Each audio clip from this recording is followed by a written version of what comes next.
Thank you so much for being here and bearing with us. So this is part of the Seeding Europe project, obviously. So we had already 2 labs on European law. The first one was on the process of European lawmaking. The second was more specifically on the European law of the seed.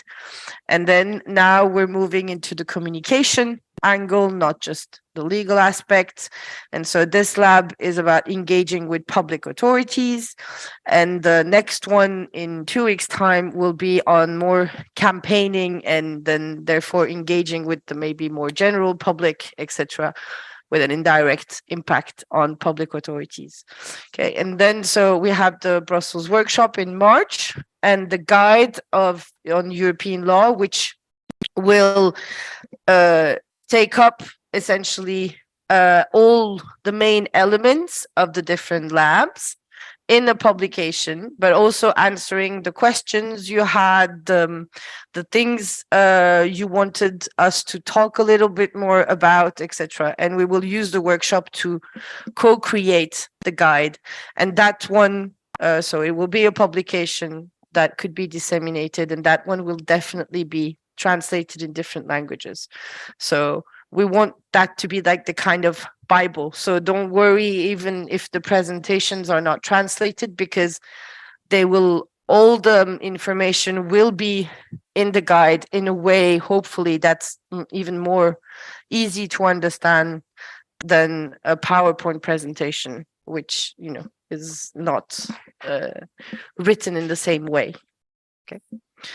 So let's kick it off with so the topic of today, which is engaging with public authorities. I do have a bit of experience in advocacy, but I'm not by any means the only person who has experience. So the goal today is to just give you some keys for successful and efficient advocacy before authorities, whether it's mostly European, but you can also use these principles when you talk to national or regional or local authorities. And also, I really want this to be a participatory event where you talk about your experience, the problems you've had, the successes you've had in your own context, so that we can build upon each other's experience and knowledge. But the way I see efficient engagement with public authorities is divided into 4 parts. Is first, you need to ask yourself, when do I engage? Okay, you consider timing of talking with public authorities. Then, who do I engage with? Okay, so, and for that, you need to know your legislator, your officials, and you need to know a little bit about their political weight, the margin, and their competence. And how do I engage? So how do I take action? How do I contact, and what things I need to do? Do I need to do anything to actually get in touch with them? And then what do I say? So how can you be a source of information and create a good pitch? Sometimes most of the time, your time with them is limited, so you need to get to the point. And so try to organize to have a good pitch and essentially have a meeting that is successful. Okay. And it's not like you don't feel like you're wasting time talking with public authorities. And I know for a lot of people who do very important and efficient things on the ground on seed diversity, engaging with public authorities sometimes feel like a very useless marathon, because you get like little wins. You don't see the things you're doing, like the positive impact of the actions you're taking. You don't see them right away, right? And it's very time consuming. It also involves a lot of financial resources sometimes, because it's a lot of time that you don't spend on the ground, doing what you want to do actually. But, it's worth it, so better for it to be efficient, when you allocate time to engage with public authorities. So we're going to start with the when to contact public authorities. So in theory, any time is a good time. It's a public authority or an elected official. They're civil servants or elected officials. This is what I'm talking about. So they're here to serve you as a civil servant. They're part of an administration that represents you, or they're elected by you. So they are, these are public authorities. They need to actually give you time and they need to listen to you. But obviously, it's much better to know exactly when to go and why you are going to them. Is your goal to raise awareness about an issue or to solve a problem that you encounter? So obviously, if you're raising awareness, you can do it anytime, right? If you want to talk just about seed diversity and seed conservation or the dynamic management of seeds, etc., anytime is a good time to talk. They need to know about this, especially if they're competent in agriculture. But if you want to solve a problem that you're encountering, then you need to act fast. It's not any time is a good time. And then you need to essentially know exactly who to go to at which moment, and which legislation is creating a problem, or if you need more support, recognition, etc. So you need to know their competence and when to go to them. So that's why you need to know the legislative procedure. And this is why it had the very difficult to follow for some people, and you're completely right, the first lab, on European lawmaking and European legislation. So the legislative powers, because you need to act at the right time and identify the key moments to reach out. Because obviously, if you go talk to a member of the European Parliament, like if there's nothing on their table, okay, and you come talk to them about seeds, they're not going to react that much, except if they're already passionate about something, and they know, or if there's not a personal connection to it, it's going to take them ages to react to what you're saying. Whereas if they're gonna, if they have a dossier on the table, like a reform is in the process, then they listen to you because they need to work on the file, So there's traction at different moments in time. But also there's another, that's why we have the second portion, who to talk to.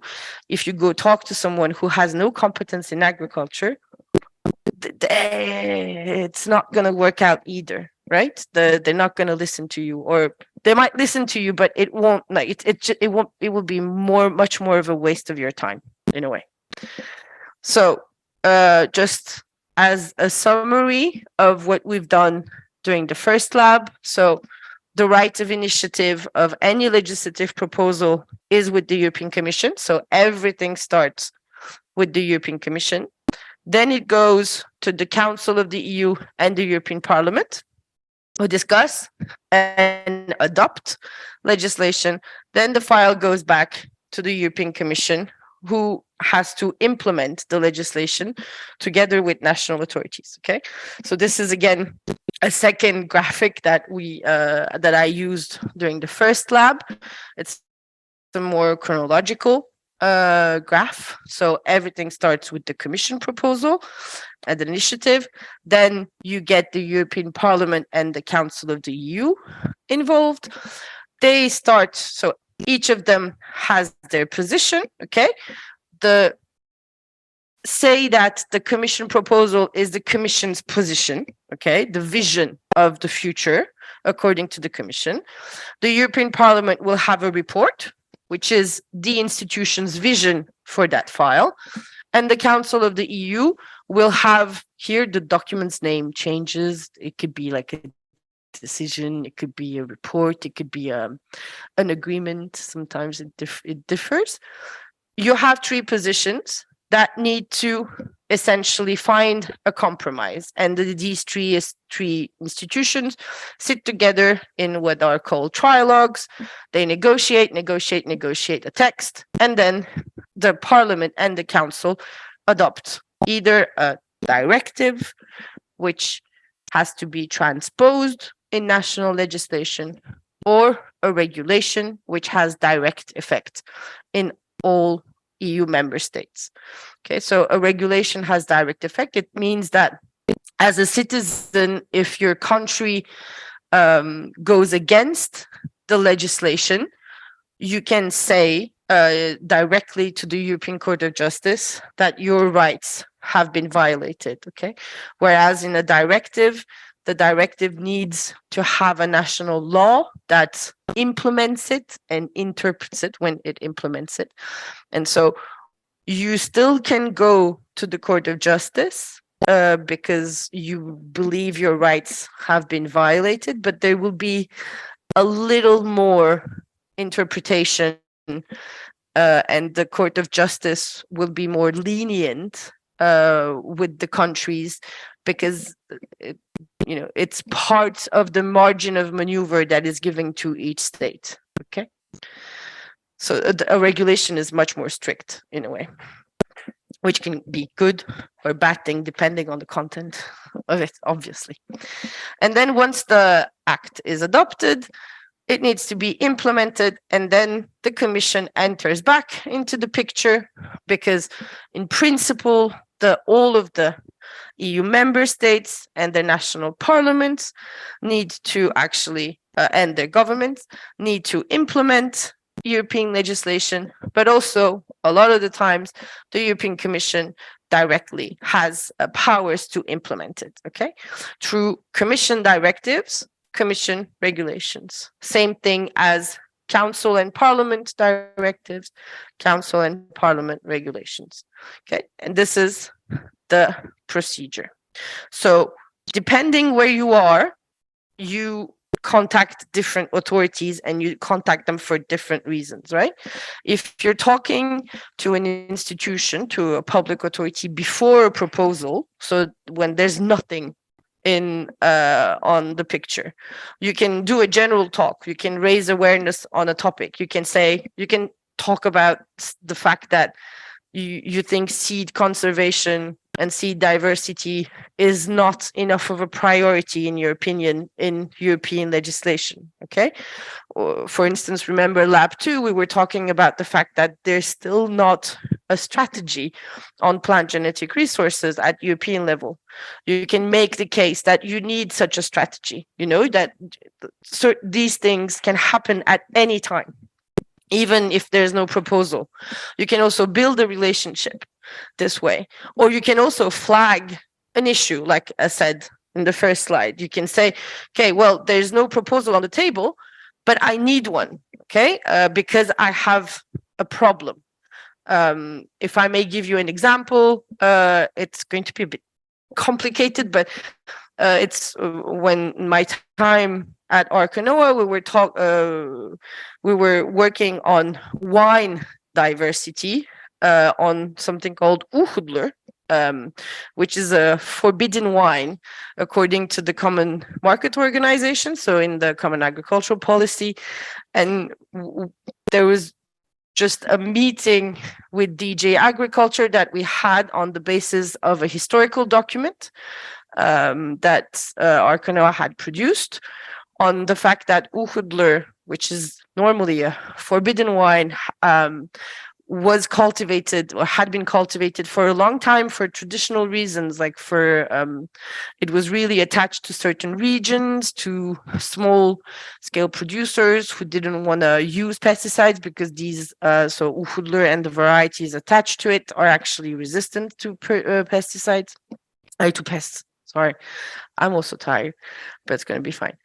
So and on the basis of that document, we had a meeting with DJ Agri, and without us knowing, actually, DJ Agriculture 2 years later, or something like this, proposed to change the Common Market Organization legislation to allow or recognize the practice of these forbidden wine in the regions of origin, in the regions where production had been happening traditionally for a long time.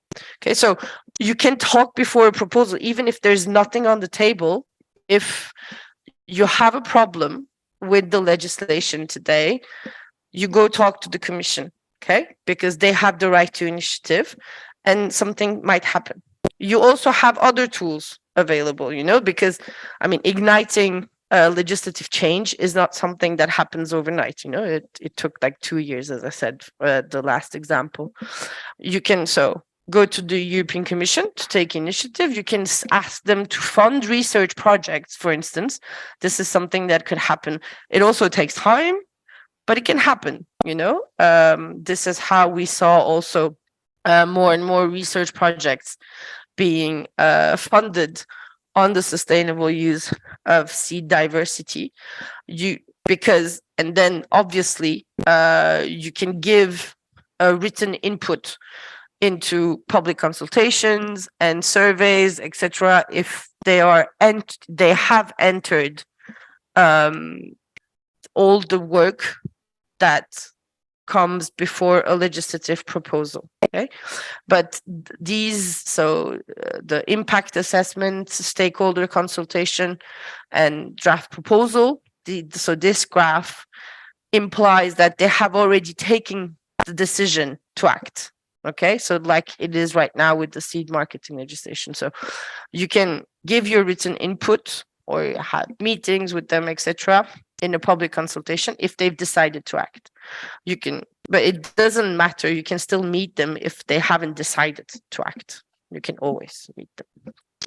What you can do also before a proposal with the European Parliament, you can have a meeting with a member of the European Parliament and raise awareness about an issue and say, please ask a parliamentary question to the European Commission. Okay, the members of the European Parliament can ask parliamentary questions. There's a limit, but it's not really respected, so they can ask how many questions they want to the European Commission, and the Commission needs to answer. I think they have 2 months, something like this, 2 to 3 months to answer, and it can start the debate. Some questions are useful, some questions are not that useful. It could be a question of clarification. It could also be a question that's very politically charged and criticizes the Commission. It depends what the member of the Parliament, the vision that the person has, their agenda, etc., and also the problem at hand. The second thing that can happen before a proposal comes up, that is in the remit of the European Parliament, is the adoption of a resolution. Resolutions are not binding. They're essentially a text that is negotiated by the entire European Parliament, first in committees, but then the entire Parliament, on a topic, and it gives you the point of view of the European Parliament on the topic. You have a lot of resolutions on everything. You can have resolutions like on the war, etc. Just an example, like you have a lot of resolutions right now on the war in Ukraine, but the European Parliament doesn't really have competence on the issue, but they still because they don't have competence to act, to enact any law or do anything about a war that's outside the EU, they adopt resolutions, and they ask the European Commission to fund, to do something, to go in a certain direction. But you can use that tool to push the Commission to act if your meeting with the Commission is not enough, in your opinion. Then the Council of the EU, that's the toughest cookie, obviously, of the tree. You can ask them to put the item into the council agenda as something like they discuss in any other business. They discuss things, obviously they've discussed the war in Ukraine, if I use the same example, something like this. And then they can also, after discussion, you can ask them to adopt a decision to push the Commission to act again. It's like this resolution tool at the European Parliament, but obviously when it comes from the Council, it has much more weight, obviously, because they're member states, and the member states are usually much more followed than the European Parliament. I shouldn't say this loud, but it's true.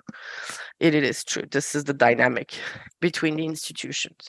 Okay, so just as an example that relates to seeds, for instance, this current reform on the seed marketing legislation has been initiated by a council decision, which asked the Commission to do a study on options to reform the seed marketing legislation. Okay, so it can really kickstart the work. When a proposal is out, okay, so the European Commission has done everything, so the impact assessment, etc. The proposal is out. You can do two types of things, obviously. You can still raise awareness, set priorities, you can organize events, conferences, or you can get into more technical and more detailed talk. And usually this is the case because there is legislative text on the table, on the table of both the European Parliament and the Council. And they're essentially looking at ways to amend, so change the text that is proposed by the Commission. So this is the time where technical talk is more required, right, than before. So at the European Parliament level and the Council level, so this is what you need to do. These are the two institutions that you need to go seek out when the proposal is out. The European Commission is normally like, my job is done until the Parliament and the Council have their positions, and then they're going to come back in when it's the trialogues, also when they try to find a compromise between the three positions. But when the proposal is out, the Commission is okay, out of my bag. So the procedure at the European Parliament level, this is the same graph that I used in the first lab. So first, when they receive a Commission proposal, they need to decide on which committee inside is competent. Okay, then they decide which committee is competent. For instance, on seed marketing, probably it will be Agri, so the Committee on Agriculture and Rural Development. Then they designate the rapporteurs of those committees. The rapporteurs of the files, essentially, it's a very political and important role. It's the person who will coordinate the entire European Parliament position. Okay, so they're the ones who first do the first report, so do the first amendments, propose the first amendments to the Commission proposal, to which all other members can propose amendments to. But they will also then go negotiate with the European Council and the European Commission. So they're key people, and usually there's a balance between the different groups. You remember, so the European Parliament works in political groups, and so if for instance, the Greens have been given a big file, a big important file to be rapporteur on, which is the case now with the pesticide, the revision of the sustainable use on pesticide legislation, then they're probably not going to get another high value, or high fly political file. Okay, and so they essentially play politics, like pure politics here. Once the committee rapporteurs are designated, they essentially work on the draft report. Okay, each political group has a shadow rapporteur, which coordinates the internal political group position on the file, and are essentially the key person, like the resource person that other members of the European Parliament can ask questions on, like if they're from the same political party. And then all committee members can propose amendments. They're voted on.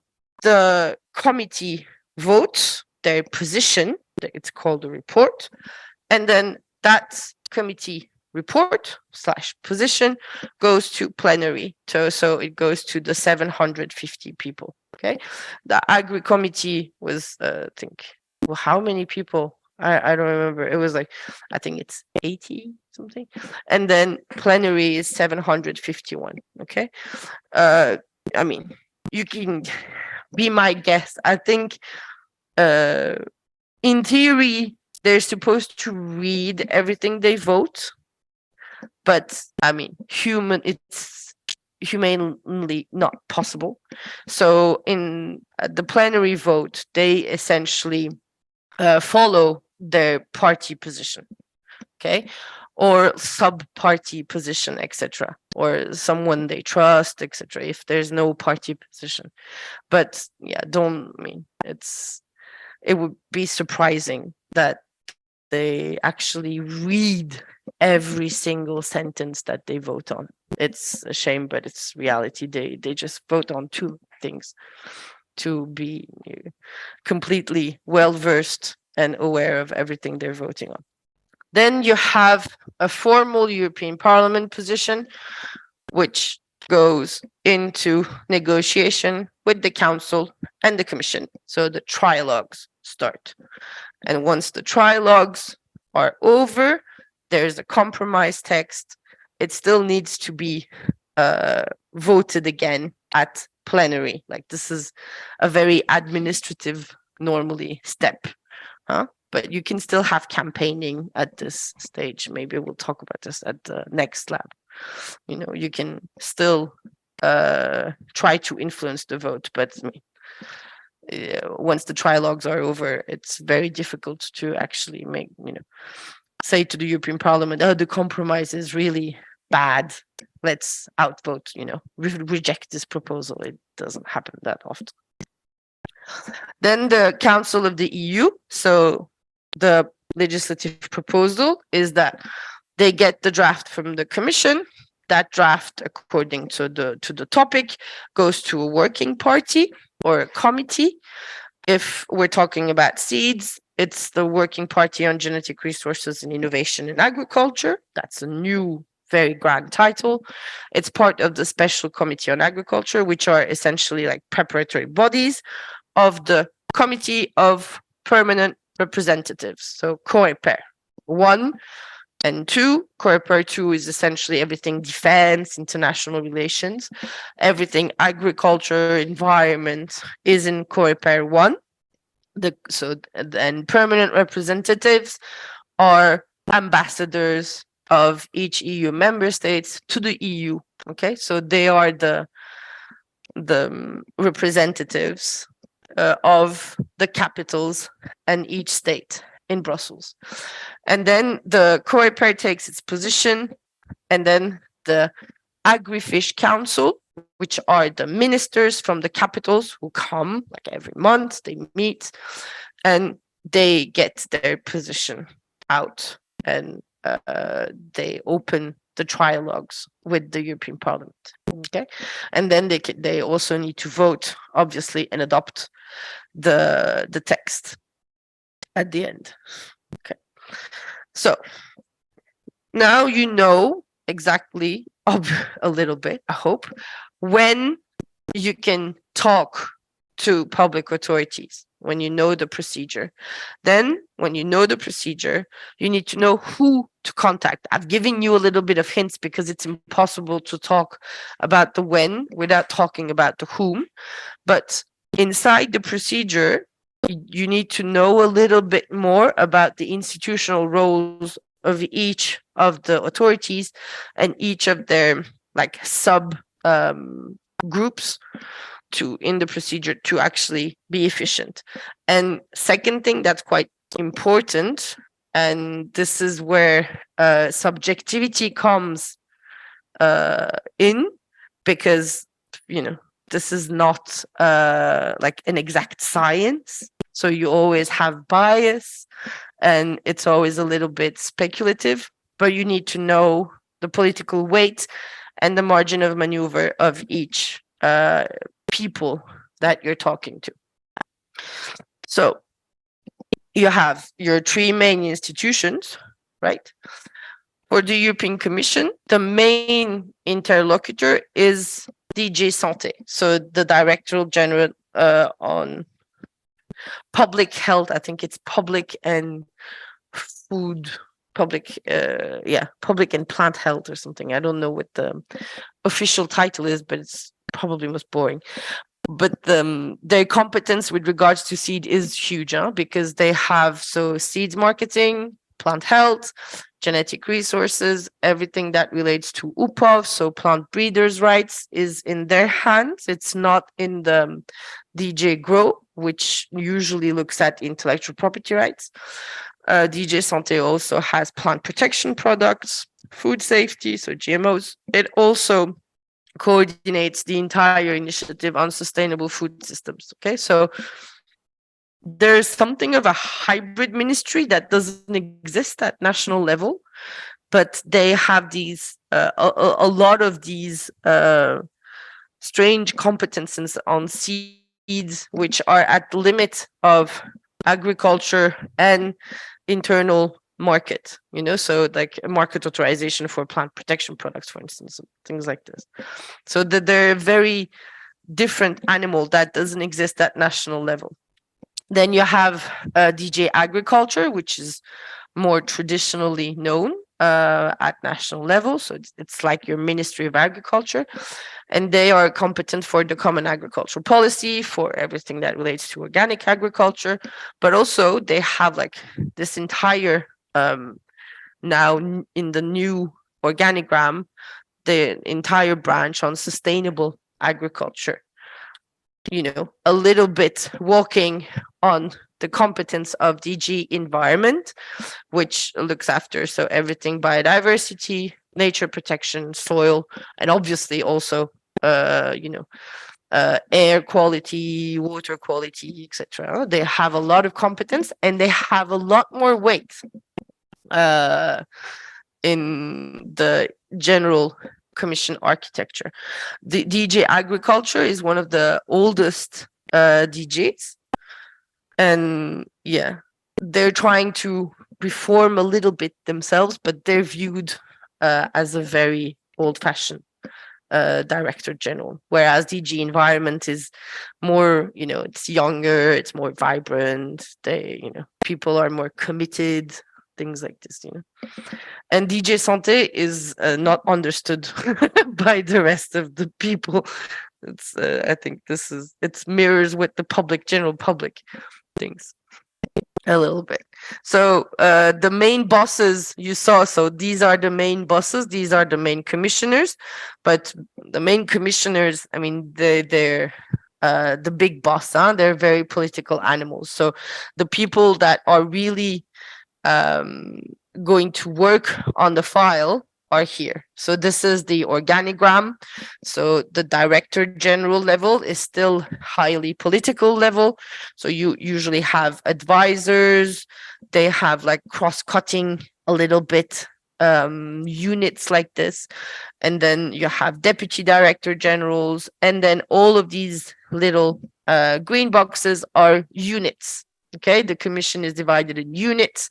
So here, this circled, so D1, this is the unit that has, I think, grown like tripled in size recently. It's the farm to fork unit, which didn't exist, obviously, 3 years ago. And they really tripled in size. And so they look after every legislation that is linked to the farm to fork. So the sustainable food system legislation is here as an example. So you have also this unit by technology, which is in the food, feed, safety, innovation. This is in food sustainability. And then our little friends, little big friends, the seeds, they are not in food sustainability. They're not in food and feed safety. They're in crisis preparedness in food, animals, and plants, and in the plant health unit. There's no real seeds unit. So this is the unit that looks after seed marketing. And it's in this directorate, which is, very sadly linked to crisis preparedness. Okay. So it already gives you an idea of how how DJ Santé deals with seeds, unfortunately. Then you have, so for DJ Agriculture, you have another organigram. Okay. The big boss, like the second big boss, then the deputy big boss, and then again, a lot of units like this. So you have a new directorate, which is sustainability. Organics is under sustainability.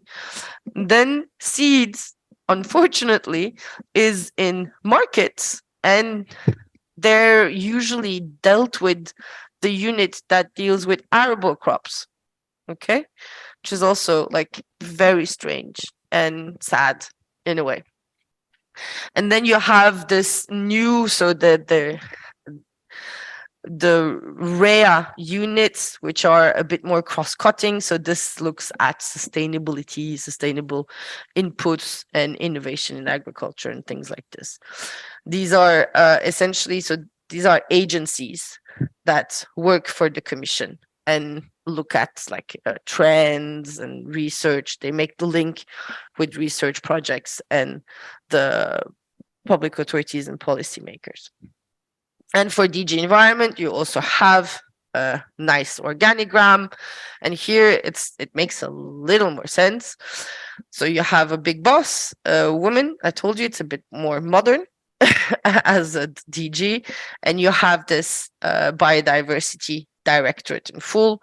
There's one unit that goes into land use and management. But for instance, if you look at everything that relates to the conventional biological diversity, you go to Directorate F. This is green diplomacy. So everything that is about international environmental agreements, it will be green diplomacy directorate. Whereas if you're talking about like the European biodiversity strategy or soil strategy, it's here too, it will be the biodiversity directorate. Okay, so you need to know how all of this relates to one another. So this was about the European Commission. Now the European Parliament. So you have elected officials, right? These elected officials, so they group one another in a political group, as I mentioned. Each political group has a president, okay, that is elected inside the political group. So the European People's Party, the Christian Democrats, they elect a president.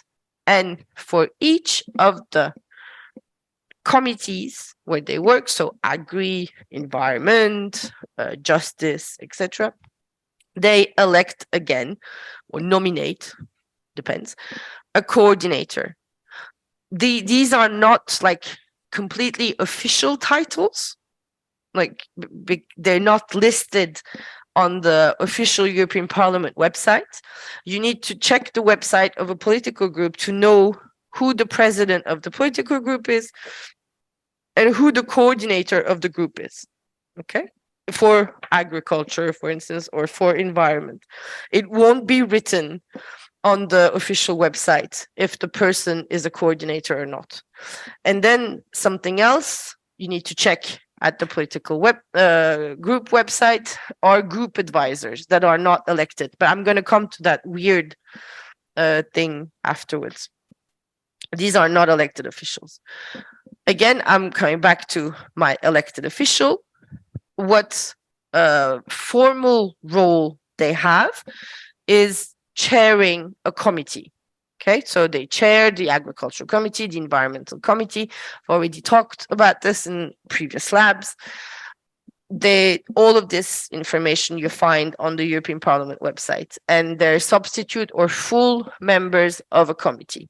Okay, I'm just going to give examples. So you go to the Agri, so you go to the official European Parliament website, you choose your committee, you go into Agri, and you'll see the full list of members. Okay, this is like all of these people have been elected, and it will tell you, so this person is chair, so they're important. Okay, they're vice chairs. You have one chair per committee, and then you have vice chairs that essentially are from the other important political parties, like the main political parties. Okay. The PPE, so the European People's Party, has so much weight in DG Agriculture that both the chair and the vice chair are from them. Okay, so you see, so there's European, so ECR are the conservatives, then the Vert Ale, so these are the Greens, and then you have Renew Europe as a vice chair, which are the Liberals. The Socialists don't have a vice chair seats in this one. Okay, so this is just a political game, essentially. Okay, it shows that there's not that much interest. So if you click on Norbert Linz's web page, each member of the European Parliament has a web page. So he's a Christian Democrat. It will give you a lot of information on where he was elected, when he was elected, if he has been elected before, the questions he asked at plenary, the questions he asked the commission, things like this. And you also have contact information at the very end of the page. Okay, you have contact information on the Brussels building, so 14E202. This is the name, to the reference of his office. Okay, so it's 14th floor, 14th floor, E building of the Spinelli building, and office number 202. Okay, this is his number, and this is the same for the Strasbourg building. Then you can also click on other things. You can click, so as I told you, like on his past, the CV, the declarations of interest. And if you click on assistants, you see that he has a lot of accredited assistants. Okay. The three main names are the people who are going to work on the files. Like these are the content assistants who help him on content. The groupings are the people, organizing. So usually it's communication. It's the groups that come from, so he's from Bavaria. So it's the people who come from Bavaria to visit, etc. And then he also have local assistants in Germany where he is elected. Okay. And you can contact all of these people. So this is how you can get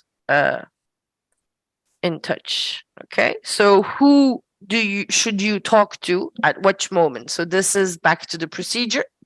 So when they decide, so the European Parliament decides on the competent committee, the people you need to contact are the committee chairs. When they decide which committee, which person is going to be a rapporteur, you need to talk to the committee chairs and the group coordinators. When they're drafting the reports, it's usually the main rapporteur, but also the shadows that you can talk to. The rest of the MEPs will not be that directly involved with the file. Then when it's time for them to submit amendments, then really all the members are important because all of them can submit amendments. And then the shadow rapporteurs have greater pull. When they vote on a report, you have to really go to the rapporteur of the file, the shadows, and the coordinators of the group so that you influence the entire vote of a few people in a way, right? Because as I told you, most of them don't go through the documents, so they just follow key people, okay? And they get intentions, so of votes, and they just follow those indications and directions. Same thing with the plenary. In theory, you can talk to any member of the parliament, but the coordinators, the advisors, and the group presidents are the ones that are usually deciding which direction a group's vote will go. When the trilogues happened, so when the parliament's decision, position has been made public, and they're negotiating with the council and the commission, there the main person is the rapporteur. It's the rapporteur's team who will be key in negotiating the text and getting into the compromise. But obviously, you can always talk to any member of the European Parliament because they can build pressure on the rapporteur, okay? And they can ask him questions like, where or her? Why is it going so slow? Why is it going in this direction? Why did you make this compromise, etc.? Because the rapporteur has to report back and defend the compromise he or she has made, and explain the difference between the compromise and the parliament's position, especially if it's too different and too separate. Then he really needs to, or she really needs to explain why he or she decided that it was a good compromise. Okay. And then at the plenary vote, same thing as with the first report of the parliament, any MEPs, but emphasis on coordinators, advisors, and group presidents. Okay. So something I wanted to come back on, which was this weird, you remember at the slides on the European Parliament, this weird people not elected, the group advisors, the information of whom you can look at each political party's website are these advisors. So each committee has people, so each political party hires people that are very competent and specialized in the topic to follow all the dossiers that go into, that are discussed at a particular committee. Okay, so I'm just going to give you examples so it's going to be easier for you to understand. These are people who are salaried workers of the political parties. This is why you need to go to the Socialists and Democrats as an example. I'm going to give you others websites to see. So this is the team of the political party, and they have different departments. For instance, here I'm going to go and try to find the people who help all the members of the European Parliament who are socialists and work on agriculture. Okay, and the unit that these people are in is the unit budget and cohesion policy. And then these 4 people actually help all socialist members of the European Parliament when they work at the Committee on Agriculture and Rural Development. So I told you, they have so much text that comes into their desks that they don't go that much in depth in all of them. Well, these 4 people, it's their job to do that. Okay, it's their job to know exactly all of the details of all the texts that come to the desk of a member of the European Parliament. Okay, that's why they're key people, because they're usually quite knowledgeable, they're competent, they have been doing this for a few times, for I don't want to say long time because some of them are quite young, but and they really know the files. Sometimes when you meet a member of the European Parliament, you can have the impression that there's no knowledge involved, but with these people, there will always be some knowledge. Okay, so this is another example from the Greens. You click, this is the staff. So I said they're salaried workers. So you filter per committee, and for the Committee on Agriculture and Rural Development, you also have 4 people following every single dossier that the MEPs get. Okay, then here, and these are the staff for the Renew Europe. Okay, so for the Liberals, you will always find, so you have to go to the website of each political party to know the people who are working on the file and following it. With regards to the council, I'm not going to give a lot of information because it's quite a black box. Okay, the real people, so you can this is essentially the council or national ministries. Huh? So you can very well influence the Brussels decision making by engaging with your competent national ministry in your country. Okay, because normally, and this is really what is happening, the national capital dictates what position a country has in Brussels. So if you meet your national ministry, you influence what's happening in Brussels. Okay, so there's a direct link. If you have a good relationship, or if you manage to build a good relationship with your national ministry, if they're open to the idea, or they know the issues that are at hand when you're talking about the conservation and sustainable use of seeds, well, their position in Brussels is going to mirror that awareness level. And the people that are in Brussels essentially are the permanent representations. Okay, so these are the ambassadors of each country, of each European member state. And you go to the staff pages of the permanent representation, and you can find the person responsible for the file you wish to contact them on.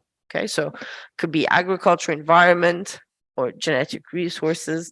You just have to browse through. I'm just going to give you two examples. So this one is from France. So it's the représentation permanente de la France auprès de l'Union européenne. This is like the French embassy.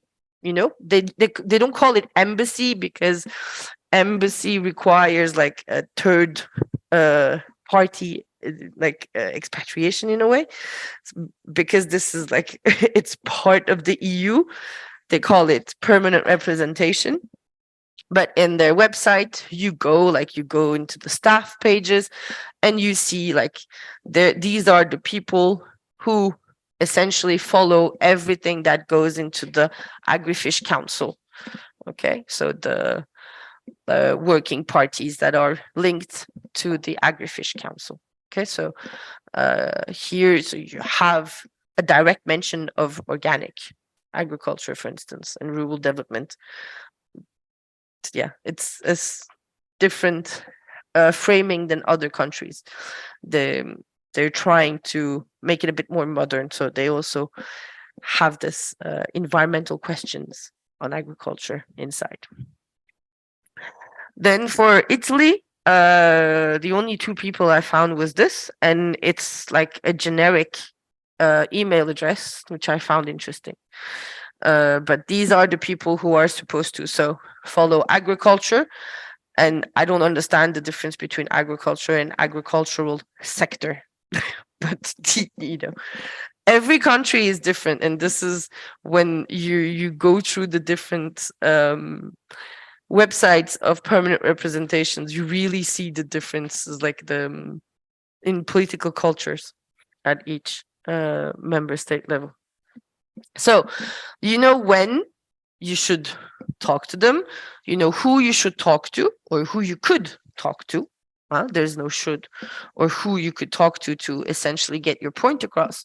Now, I'm just going to give you some like advice on how you can talk to. Obviously, I don't want to be like a reference on the subject, but my goal is to really for you to trust yourself. Okay, so you can do this. There's nothing. It's not rocket science, engaging with public authorities. You can meet, you can call, you can invite, you can, and never forget that, as I said at the beginning, we're talking about civil servants and elected officials. Okay, so they're at your service.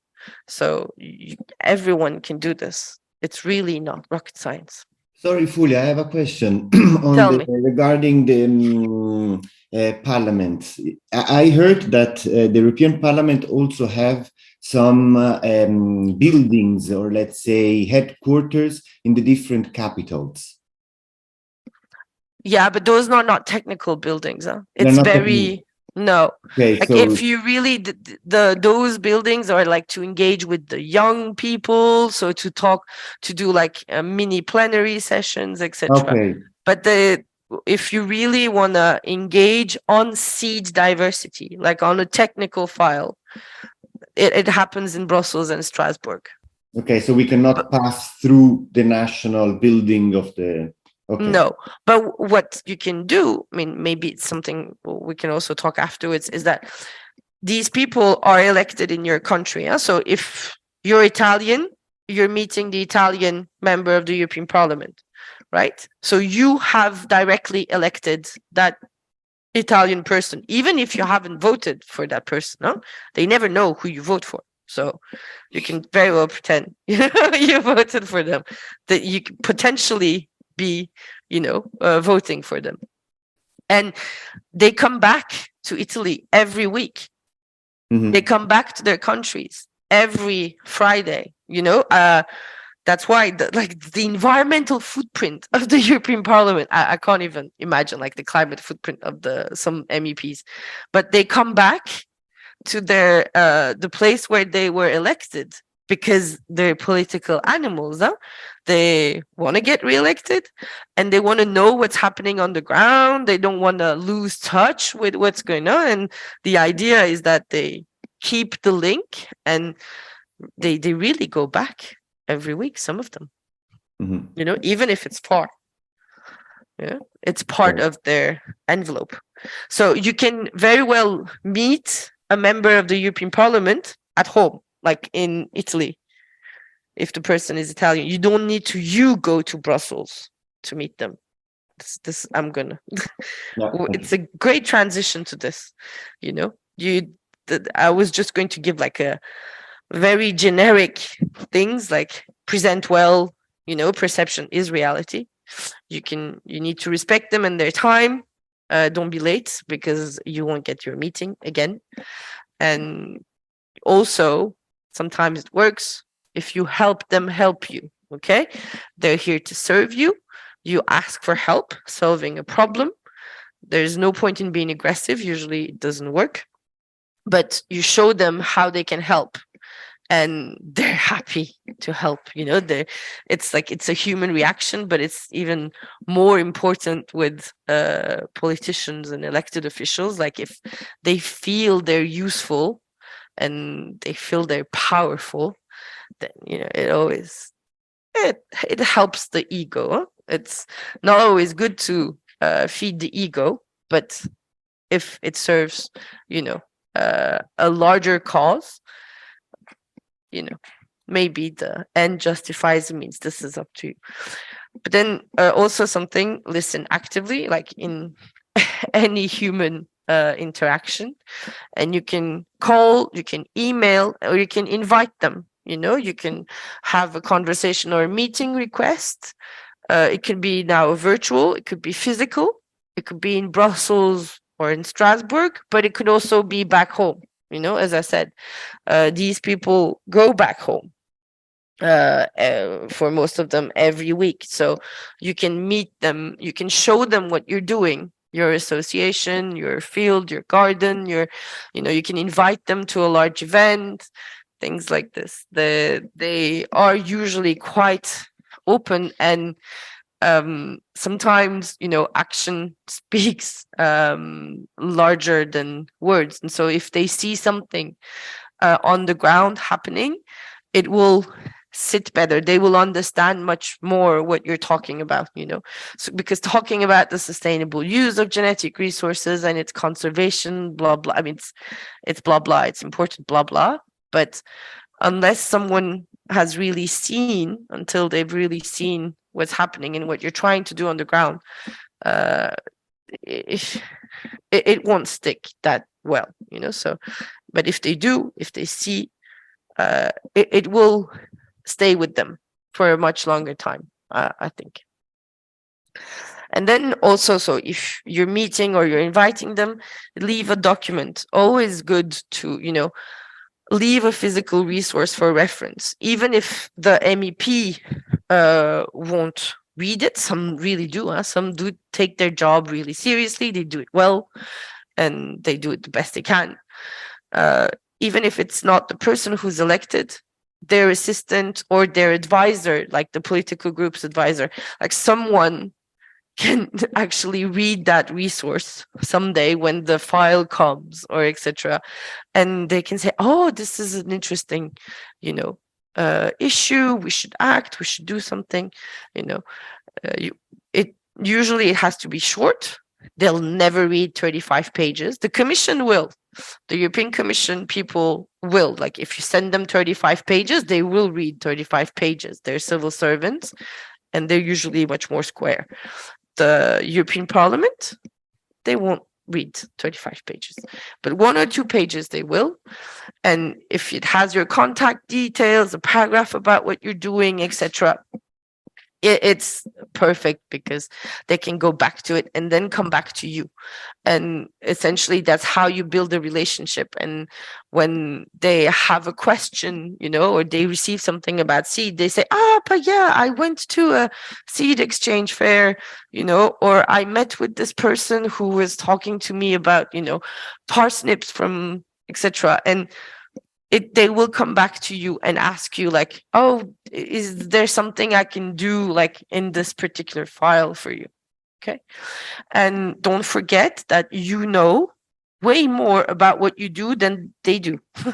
Okay. You know way more about seed diversity, its conservation, its sustainable use, its social cultural values, much more than they do, and the issues you face, the problems you have, and the solutions that they can help you with, you know them much better than they do. So don't hesitate, like, don't say, oh no, I'm going to get like drowned in questions. And it's not it doesn't have to be an intimidating meeting, it's a public authority, okay, but okay, it can work out. Okay, if you're meeting the national ministry or the European Commission, yeah, you might need to work a little more on the technicality of things, but still you always will know more about what you do than what they think.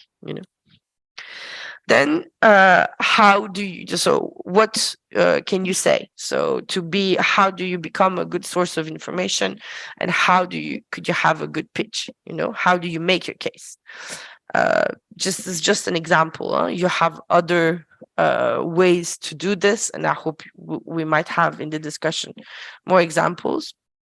But the way I think is more efficient is, first, if you start with presenting yourself, your association, what do you do? Why do you do what you do? I think it's interesting for them to know, like, why are you working with seeds? Why do you want to conserve them? Why do you want to see them more in fields, etc.? I think the reasons of your action is something that's interesting to present. Why do you come to them now? So why this meeting now? Just be clear about what the goal is. Then explain the problem with clear arguments and talking points. Because if you go free flow, you can do a free flow, but it won't be that efficient and impactful. And if your time and financial resources are shorter, I really recommend that you have clear arguments, or at least like 3-4 talking points, and you know where you're going. And therefore you can prioritize and manage your time. For the European, at the European level, for instance, at the European Parliament, you usually get only 15 minutes with a member of the European Parliament, and 15 minutes is, it goes like this, at the blink of an instant. If you start talking about seeds, it can go past really, really quickly. For the Commission, it's usually 1 hour. So that's why you also need to prepare a bit more. But then you can also have like coffee breaks, conferences, and things like this, where it might even be shorter than 15 minutes, obviously. That's why you need to know your goals. When you explain the problem, you explain it by always having your first motive back in your head. So if you want to raise awareness, just stay general and really point to what's going on the ground, the negative impacts you see. Do you want to take immediate and specific action? So don't forget to really talk about this like a few more times, like please, like we need a revision of something, we need to change this, or we need to, a new strategy on plant genetic resources. Like if you really want them to take a specific action, like the more you tell it, the more it registers, right? If you want them to take into account your perspective in different files, then just push your own perspective. You repeat that one. If you want to become a reference source, just go with like 100 pages of people and make sure that they know that and they come back to you to ask questions. And then the last is proposing solutions. If you're trying to obviously solve a problem with clear demands, pointing right to the legislation and the process that is coming up, and make them use their competence, identify the tools already at the disposal. This is something that's useful. Some people you really go through like the rules of procedure of the European Parliament, etc., and they know them better. Like some of the most powerful lobbyists, they know the rules of procedure of the European Parliament better than the members of the European Parliament do. This is not my case. I was never that way. And if they ask questions, always, it's okay to say, I don't know. This is like, I think it's a general human truth. Like you can say, I don't know, and you can come back to them afterwards and go back to your priority point. Don't forget why you're there, if they want to ask you about, I don't know, because they have a priority. Like if they want to ask you about Xylella, okay, and they only ask you about Xylella, and you go like, okay, but I'm here for seeds, don't forget that you're here for seeds. Okay, olive trees, it's bad, it's really terrible what's happening, but no, you go back to what you were there at the first time. I'm just going to give an example and then I'll be over. So I took an example with setting a priority. Okay, your priority is to make sure that seed marketing legislation does not apply to seed conservation efforts. Okay, like this is like a general priority that I think most of you can agree. Then the details are different, maybe obviously, and you can have a different priority. But if this is your priority, you start by presenting yourself, your association. So what do you do? Why do you do it? Why do you come to them now? Obviously, you say that there's a reform of the EU seed marketing rules happening right now. You give like the dates, okay? You say, so for instance, this is like the setting of a meeting with a member of the European Parliament in Brussels. So you say there's a Commission proposal expected in spring 2023. But it could very well be like you're meeting a public authority in your national capital, okay? Then you explain the problem, okay? You give the context. You say, we are losing crop diversity in a way that's, very alarming. You can use resources, like you have the latest State of the World Biodiversity for Food and Agriculture. You name them, you can link to them when you leave them a resource, and you take like the biggest figures in there. You can also use the diversity policy brief, for instance. This kind of publication usually resonates with all public authorities because one comes from the FAO, it's an international organization, so it's science-based, and then and also represents like an international compromise in a way.